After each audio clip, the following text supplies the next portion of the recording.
Hello and welcome to another Every Tuesday tutorial. In this week's tutorial, we're creating what I'm calling a little fall note directly in Procreate. So what you see on screen is exactly what we're going to be creating together. The color palette is free. As always, just tap on the link in the video description and you can download and install it. For this tutorial, we're using one brush set and then one free brush. So the free brush is my monoweight brush. I'll leave a link in the video description to that. And then we'll be painting all the watercolor elements using my paid set of watercolor illustration brushes, which are also linked up in the video description. So I'm going to create a brand new document that's 1500 pixels by 1500 pixels at 300 dpi using the display P3 color profile. If you are on an older iPad and don't have access to that color profile, then use the default sRGB color profile. Okay, I've got my canvas all ready to go. I've got my color palette all loaded up right here. And the first thing we're going to do is set our background color. So just come up to your layers, tap on background color, and choose the second one up at the top. So I'm going to head back to my layers. Make sure you're on layer 1. We're going to return to our colors and we're going to grab this color right here, the very first one at the top. Got my monoweight brush selected, and I like doing this as a very rough organic form, so I just freehand my rectangle here. But if you want it perfect, when you draw out your rectangle, just hold it and it'll make it a perfect rectangle if that's what you prefer. Let me reduce the size of this brush. I'm going to come down to like 6%. So I'm just going to draw my own rectangle shape without making it perfect, and then drop color in there. And now I've got my note and I can move it around. If you have freeform down here selected and if your snapping is turned on, then as you're moving it around, you will get those crosshairs where your center of your canvas is. So that's exactly what I want.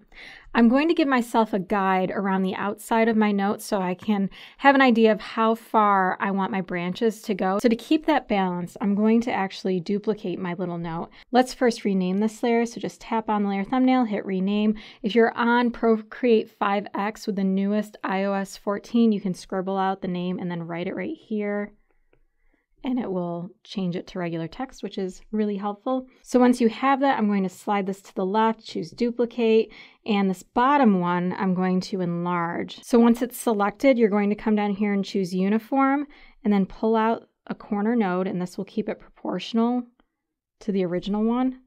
And we can drag this down and make sure that it's centered. Okay, and then I'm going to reduce the opacity of this. So I'm going to bring this all the way down so I can hardly see it, but I still want to be able to see it. So that looks pretty good. So you can choose however wide you want this to be. I just want to give myself a base around it. So now we're going to return to the top note and we're going to add in some washi tape that's holding the note up. You can put washi tape just on the top, but I want to change things up and do it on the top and the bottom. If you've seen my Polaroids tutorial, you already know how to do this, so this will be a refresher. So what you're going to do is create a brand new layer. This is going to be the top tape. So I'm going to rename this top tape, and we're going to grab our darkest color. So it's the very first one on the bottom. I still have my monoweight brush selected. I'm coming down to 3%. I'm going to make kind of a longer piece of tape, and I just do zigzags on the edges like that. Drop in your color. And then to add in the texture to it, if you want it to look like real washi tape, this is a little bit more advanced, but we're going to be adding on a layer mask. You can use the eraser tool if you'd prefer, but I always recommend using layer masking because it's a non-destructive form of editing. So in order to do this, we're just going to tap on the layer thumbnail, choose mask. We're going to make sure black is selected because we're hiding portions of our tape. So with black selected down here, I'm going to come to a default brush. So I'm coming down to my charcoals category and choosing the 2B compressed. I'm coming down to 8% for the size, and then just lightly paint over, and you can see we've got some texture happening. If you want more texture, just paint over it again, and you can kind of see the note peeking through behind it, and that's exactly what I want for this tape. So you can duplicate this tape if you want, or you can draw a brand new piece of tape. Since they're kind of close by, I want to draw a separate one, that way they don't look like they've just been duplicated. So now I'm going to tap on my note layer, create a new layer right above it. This one's going to be labeled bottom tape. Okay, we're going to do the exact same thing. So I've got my red color selected, kind of reddish brownish color, and then I'm coming back to my monoweight brush, drawing my tape at the bottom, fill it in with color. I can reposition it. Now we're going to tap on the layer thumbnail, choose mask, Make sure black is selected. If it's not selected, all you want to do is double tap where the black is, and that will give you true black. Come back to my charcoals, to be compressed, and lightly paint over it. If you paint really heavy over it, it's going to be really intense, and we don't want it to be that intense. So I just lightly go over it, and if it isn't transparent enough, you can always go over it again. So I've got my washi tape all set. Now we want to add a shadow to our note. Since it's stuck in the middle, we want a shadow coming off of all of the corners, and it'll give a little bit of a 3D effect to it, which is really fun and really easy to do. So in order to do that, all I'm going to do is select my note. So tap in the layer thumbnail, choose select, come back to your layers, come beneath the note layer, the first note layer. So I'm tapping on my bottom note layer, create a brand new layer above it. I'm going to grab my darkest color, make sure that darkest color is selected, tap on the layer thumbnail, and choose fill layer. And now if I turn off this top note, you can see it's the exact same shape, only it's a darker color, and we're going to use this one as a shadow. I'm going to change the blend mode to multiply so it will blend more seamlessly into the background color. So tap on the little N, drag this up until you find multiply. And now we're all set to warp this. So let me come over here. So what you want to do is select it. Down here you want to choose warp. And all we're going to do is grab this corner node and stretch it over here.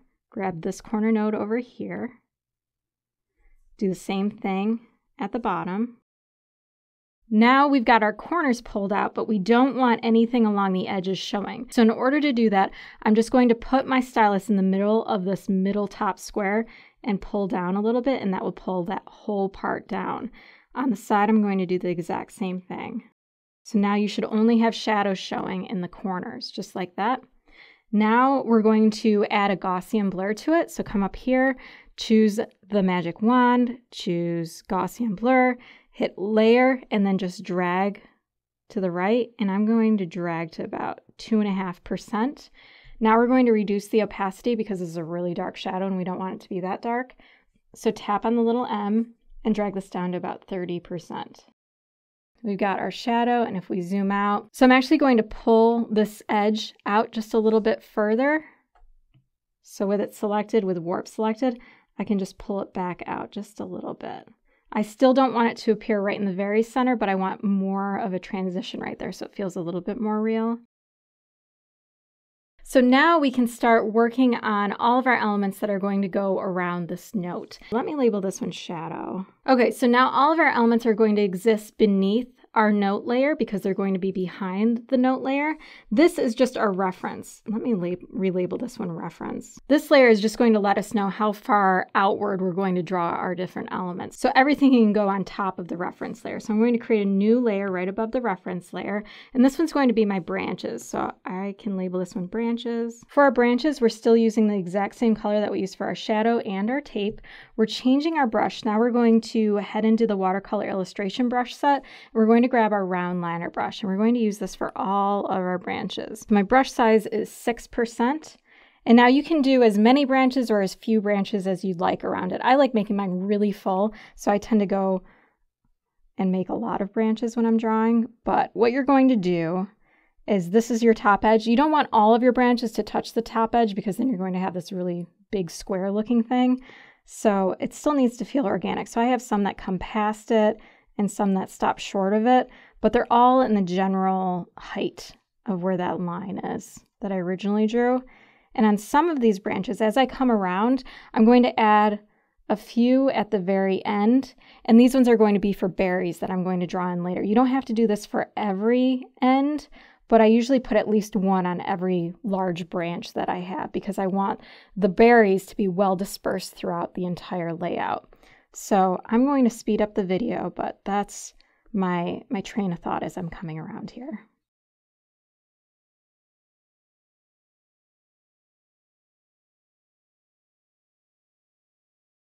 Okay, I've got all my branches on now, and I can turn off my reference layer. I no longer need it, and we can kind of see how this looks. If it feels too much like a square, which I'm realizing mine feels too much like a square, all you have to do is go in and erase some of the ends of yours, and that will pull it back to feeling more organic. So I'm going to make mine just reduced a little bit in a few places.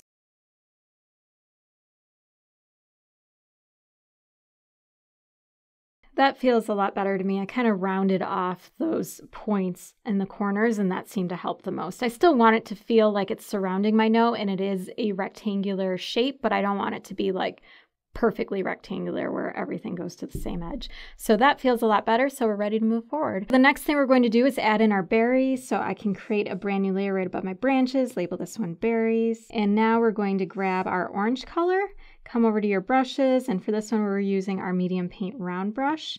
And wherever you added these extra branches to the end, we're just going to put dots on them, and you can vary the size if you'd like and the position. So I'm just going to come around and put these berries where they feel comfortable.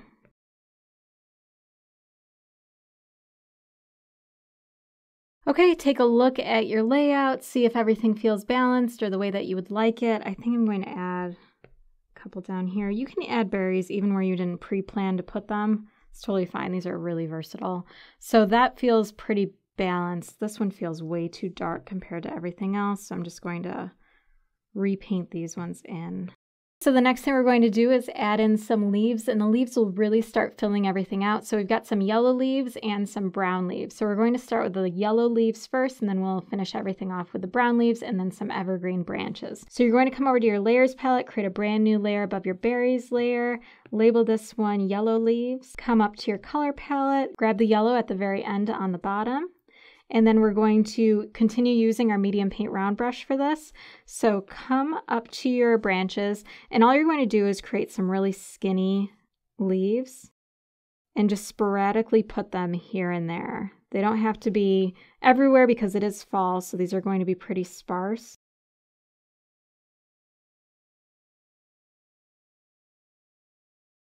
All right, once you have all of your yellow leaves in, now it's time to add in our brown leaves. So create a brand new layer. Rename this brown leaves. Come to your color palette, choose the second brown color on the bottom, and repeat the exact same thing.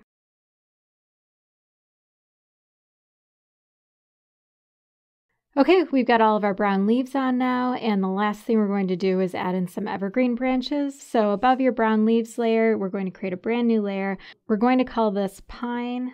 All right, and for this one, I'm going to grab my darkest green colors. So it's the fourth one up at the top, and I'm going to switch my brush to my sketching pencil just to change up the texture a little bit here. So the size of these is going to be 4%, and wherever you see some openings, these ones aren't going to be everywhere or as dense as our other elements. They're just going to be here and there as extra fillers. So I just draw lines down, and then it's basically symmetrical. So draw the same thing up.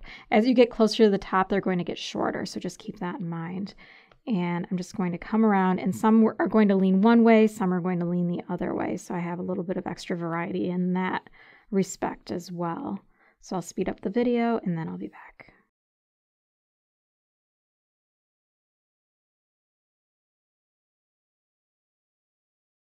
So you can see it's overlapping a lot of our previously drawn elements, and I want to put these towards the back so they're just supporting and instead of calling too much attention to them. So I'm just going to drag this layer, this pine layer, so tap and drag, and I'm going to drag it beneath the berries layer. So it's above my branches layer, but beneath the berries. So that will give me some better hierarchy here.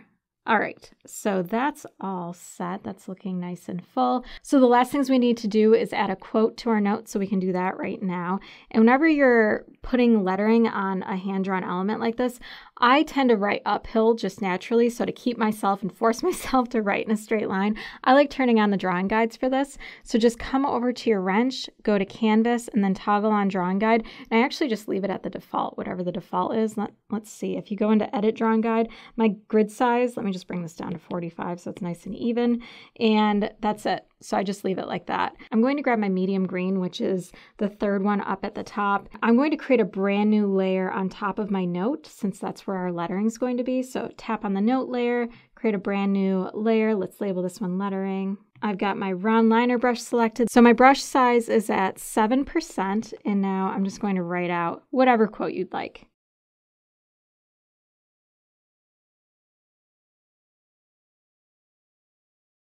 Okay, let's center this up. If you're not getting the bounding box around it, just make sure freeform down here is selected, and then you can move it around. And then this quote is by William Cullen Bryant, so I'm going to reduce the size of this down to 5% and just give him credit down here. Okay, we can turn off our drawing guide now, so just come to the wrench and then toggle off drawing guide. Zoom out and make sure that feels good.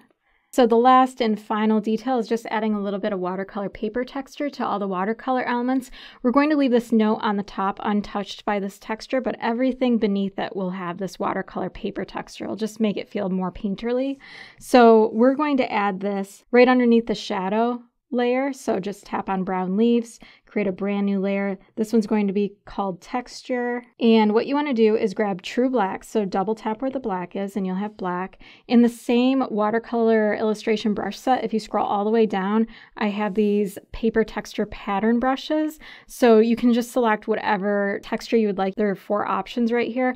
I'm going to grab the deep tooth paper texture for this. Make sure you're zoomed pretty far out. Make sure your size is up to max. And you're just going to paint over the entire canvas in one continuous motion. Make sure you don't lift up your stylus.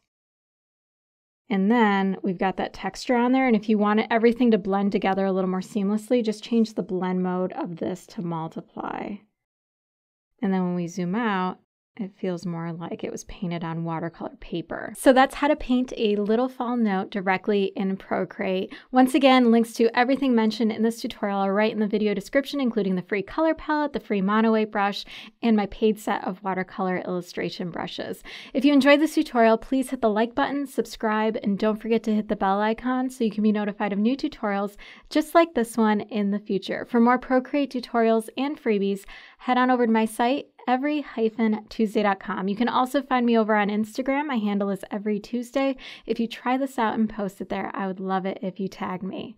Thanks so much for watching, and I will see you next week.